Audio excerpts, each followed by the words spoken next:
Hello guys, আসসালামু আলাইকুম। Welcome to our channel. আজ আপনাদের সাথে শেয়ার করছি একটা নতুন রেসিপি, রুই মাছের পাতুরি। এই জন্য আমি কতগুলো পুঁইশাকের পাতাকে ভালো করে ধুয়ে নিয়েছি, মাছগুলোকেও ভালো করে ধুয়ে নিয়েছি। আর পুঁইশাকের পাতাগুলো একেবারে টাটকা ফ্রেশ। আর পুঁইশাকের মাথাগুলোকে আমি কেটে নিয়েছি। আর চেষ্টা করেছি বাজার থেকে একেবারে টাটকা ফ্রেশ মাছ নিয়ে আসার জন্য। আর আমি মাছের মধ্যে অ্যাড করে দেবো মশলা। এই জন্য আমি কয়েকটি কাঁচামরিচ আর পরিমাণ মতো পেঁয়াজ ব্লেন্ড করে নিয়েছি, দিয়ে দেবো সেই পেস্ট।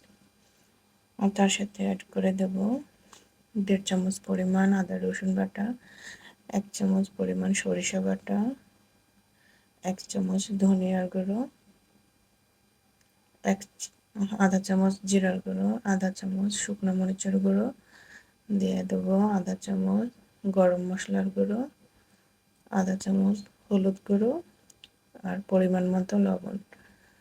এর মধ্যে আরও অ্যাড করে দেবো সরিষার তেল। সরিষার তেলটাকে দিয়ে মাছগুলোকে ভালো করে মশলার সাথে আমি মেখে নেব। মাছগুলোকে মশলার সাথে ভালো করে মাখানো হয়ে গেলে আধা ঘন্টার জন্য আমি রেস্টে রেখে দেব।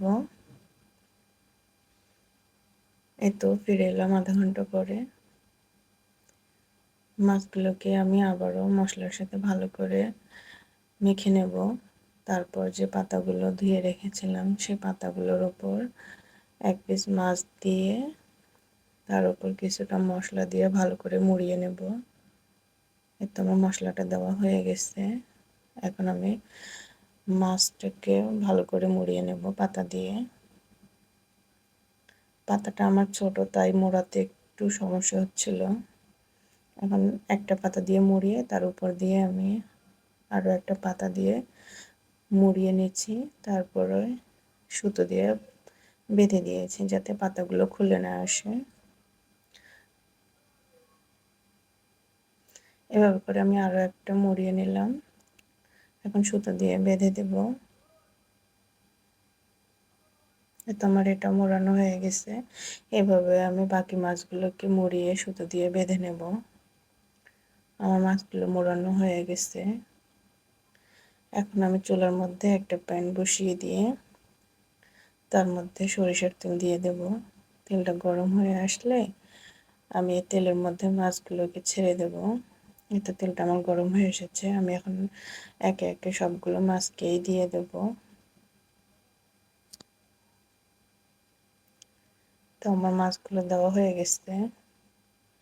এখন আমি চুলোর জালটাকে একেবারে লো হিটে রেখে দেব 15 মিনিটের জন্য, আর ঢাকনা দিয়ে ঢেকে দেব। এই পর্যায়ে চুলার জালটা কিন্তু একেবারে লো হিটে থাকবে, তাহলে মাছটা ভালো করে সিদ্ধ হবে আর মাছের ভিতরে মশলাটা খুব ভালোভাবে ঢুকে যাবে। তো ফিরে এলাম 15 মিনিট পরে।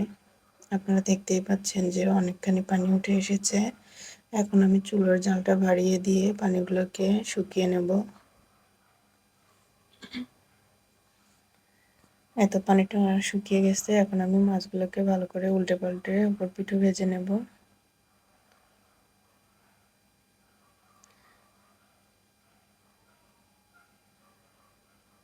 এই তো আমার পাতুরি একেবারে রেডি হয়ে গেছে।